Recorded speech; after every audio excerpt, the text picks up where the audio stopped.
नमस्कार। अपनी कहानी स्ट्रगल टू सक्सेस में आपका स्वागत है। आज नमस्ते। नए एपिसोड के बीच हम नए एपिसोड के साथ हमारे साथ मिसेस कुमकुम सेन हैं, जो हमारे पिछले 21 वर्षों से मित्र भी रही हैं और कुमकुम जी का हमेशा मुझे मार्गदर्शन मिलते रहा है। तो आज हम कुमकुम जी से उनकी कहानी सुनेंगे। साथ ही साथ आपसे रिक्वेस्ट भी है, सुझाव भी है कि पूरा अंत तक देखें, पूरा लाइक करें, सब्सक्राइब करें, कमेंट्स भी करें ताकि हमें उत्साह मिलते रहे। सो कुमकुम जी, आपका स्वागत है। नमस्कार। नमस्ते। कुमकुम जी, अपनी तो बहुत 20 साल एक लंबा समय होता है, बहुत लेकिन साल। फिर भी आपके लाइफ की अगर जीवन यात्रा बता पाएं तो अच्छा रहेगा।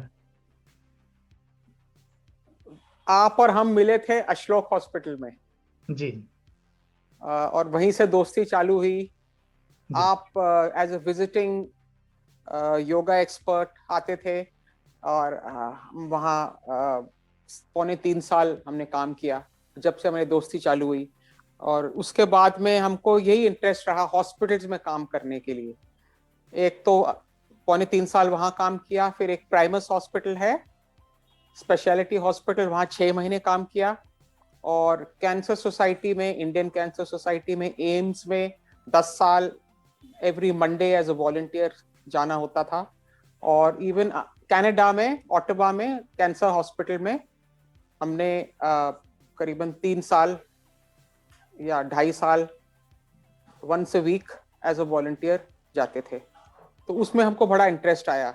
चाहे पैसा मिले या ना मिले, हमको बहुत इंटरेस्ट है हॉस्पिटल में काम करना, as a motivation to give help to people, to give support to people, to motivate people। और ये हमारा एक साइड, जैसे कि साइड वर्क रहा है। बाकी I am a homemaker and I have shifted 14 homes. क्योंकि हस्बैंड का ट्रांसफरेबल जॉब था, 14 होम्स हमने शिफ्ट किया है। उसकी अच्छाई भी हुई है और बुराई भी हुई है, क्योंकि बहुत सा एनर्जी उसमें गया है। Lot of energy, lot of सिरदर्दी, lot of work, lot of losses। But gain ये हुआ है कि अलग अलग लोगों से मिलना हुआ है, अलग अलग जगहों में गए हैं, अलग अलग घर सजाए हैं। So there is a plus point and minus point to every situation, जैसे कि आप अच्छा जानते हैं। जी। और इस यात्रा, आपकी जो लाइफ जर्नी है, इसमें बहुत सारे पड़ाव आए होंगे, अच्छे बुरे। तो उस समय अगर आपके जीवन में कोई ऐसा स्ट्रगल रहा हो जिसको आपने ओवरकम किया हो, तो उसके बारे में कुछ बताना चाहेंगे? हमको इंटरेस्ट हॉस्पिटल में, लोग सोचेंगे कैसे हुआ, क्यों हुआ, किस वजह से हुआ। तो इसका भी आपको राज बताते हैं। हमारी लड़की जब 13 साल की थी, तो जब उसको कैंसर डिटेक्ट हुआ, और फिर उसकी ट्रीटमेंट हुई 4 दफा इन टाटा मेमोरियल, बॉम्बे। और फिर उसके बाद में हमारी पोस्टिंग हो गई कनाडा में, फिर एक टाइम का वहां ट्रीटमेंट हुई। तो उस टाइम हमने जब उसकी सेवा करी, दूसरे पेशेंट को देखा और जो डेडिकेशन देखा डॉक्टर्स का टाटा मेमोरियल में, तो उससे हम बहुत इम्प्रेस हो गए। हमने सोचा कि हम हॉस्पिटल में कुछ ना कुछ अपनी सर्विस, कुछ ना कुछ साल जितना भी हो सकता है सर्विस करेंगे, चाहे पैसे मिले या ना मिले। तो वो हमने जरूर कोशिश करके किया।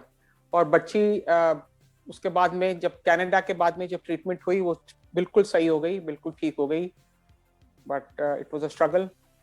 और पॉजिटिव रहे, लोगों से मिलते रहे और अलग अलग चीजें एक्सपीरियंस करते रहो। अगर कोई भी ऐसा चीज होए किसी पे, तो अलग अलग चीजें, पॉजिटिव रहो, लोगों से बात करो, काउंसलिंग सर्विसेज लो, फ्रेंड्स और फैमिली से मिलते जुलते रहो, इससे हेल्प मिलती है। अच्छा, बहुत बढ़िया। उस समय का जो मानसिक स्थिति था, कैसे उसको आपने ओवरकम किया? क्योंकि मानसिक स्थिति, वही कह रहे हैं कि मानसिक स्थिति तो होएगा ही। कोई भी पेरेंट के लिए, कोई माँ के लिए, कोई भी बाप के लिए जब इस तरह से सिचुएशन होए और इसमें गुजरना पड़े, बट यही है कि पॉजिटिव रहो। और जरूर ये है कि अगर पॉजिटिव रहो, लेकिन अगर चीज बिगड़ जाए तो उस टाइम क्या होएगा। बट हमारे सिचुएशन में जिस टाइप का वो कैंसर था वो ट्रीटेबल था, बट पूरे 4 साल लगे उसमें। और सबसे ज्यादा तकलीफ होती जब वो उसको दर्द होता था या डिस्कम्फर्ट होता था बच्चे को, तो सबसे बड़ा। बट वो भी बड़ी सोशल लड़की थी, पढ़ाई लिखाई में बहुत इंटरेस्टेड, A1, तो वो अपना पढ़ाई लिखाई में उसकी पूरा इंटरेस्ट रहा, फ्रेंड्स थे, तो कट गया। फिर हम लोग जब कनाडा गए तो नई जगह, नया स्कूल, नए लोग, तो माइंड डाइवर्ट हो गया। और वहाँ की हेल्थ सर्विसेज A1 होती हैं इन कनाडा जी। तो उसको जब ट्रीटमेंट मिला तो वो काम करा, और उसके बाद में she is now a mother of 2 children. बहुत बढ़िया। आपका फैमिली बैकग्राउंड बहुत डिफरेंट रहा है ना, हस्बैंड IPS ऑफिसर और दूसरे साइड में तो, और फिर आप हॉस्पिटल में, जैसा कि इंडियन मेंटालिटी है ना, कि अगर आप एक हाई पोजीशन की वाइफ हैं और साथ ही साथ आप फेमस फैमिली मेंबर्स आपके जो पेरेंटल साइड में हैं, है ना, तो फिर हमारे फादर भी पुलिस में थे, पुलिस में थे, और हस्बैंड सरकारी government service, Indian government service, एक है कैबिनेट सेक्रेटेरिएट, उसमें थे जी। और ब्रदर जिनका देहांत हो गया अबाउट 5 years ago, वो आर्मी में थे। तो ये हमारा बैकग्राउंड रहा है। इतना बैकग्राउंड होने के बाद आप जब हॉस्पिटल में आप वॉलंटियरिंग देने जाते होंगे तो शायद बहुत सारे लोग होते हैं कि आपको तो तकलीफ नहीं होता, लेकिन आपके जानकार जो लोग होते हैं तो उनको बहुत तकलीफ होती है कि देखो ऐसे कर रहे हैं, है ना। हाँ, और नहीं, वो जो कहते थे कि ये क्या बेकार चीज है, तुमको ये हॉस्पिटल में करने का क्या क्या शौक चढ़ा, ये जरूर पूछते थे। Exactly. But as a status हमको होटल लाइन में भी जाना था, थोड़ा बहुत बहुत इच्छा थी कि होटल लाइन में काम करें। हम 1-2 इंटरव्यूज के लिए गए भी, लेकिन वो फिर वो स्टेटस चीज नहीं रही ना। उसके लिए फिर हमारे हस्बैंड ने भी सपोर्ट नहीं किया हमारे को, और 1-2 और फ्रेंड्स थे हस्बैंड के ऑफिस में सरकारी अफसर, उन्होंने भी सपोर्ट नहीं किया, बोले कि नहीं ये छोड़ो, ये अब इस सीनियर अफसर की बीवी अब होटल में जाके सुपरवाइज करेगी और बाथरूम साफ करवाएगी। हालांकि हमारे personally I have nothing against it, I have not, all work is God's work, right? Nothing is low, nothing is bad, nothing is high. That's my personal choice. लेकिन दुनिया ऐसे नहीं समझती है। बिल्कुल बिल्कुल। तो फिर जब हॉस्पिटल वर्क था, फिर वो तो चीज अलग है, वो तो सेवा कर रहे हो लोगों की, तो वो एक इट्स नॉट अ स्टेटस के हिसाब से ठीक है। बिल्कुल। तो एक उसमें हमने अपना सेटिस्फैक्शन उसमें पाया। बिल्कुल। और आप 2 बच्चे की माँ, साथ ही साथ हस्बैंड वर्किंग, आप भी वॉलंटियरिंग, जितना मैं जानता था कि आप काफी समय वॉलंटियरिंग, ऐसा नहीं कि 2 घंटे के लिए आते थे अशोक हॉस्पिटल में, जहाँ भी तो काफी समय देती थी, तो कैसे अशोक में तो पेड जॉब था, अशोक में पेड जॉब था 3.25 साल। राइट, तो कैसे पूरा इसको मैनेज करती थी आप?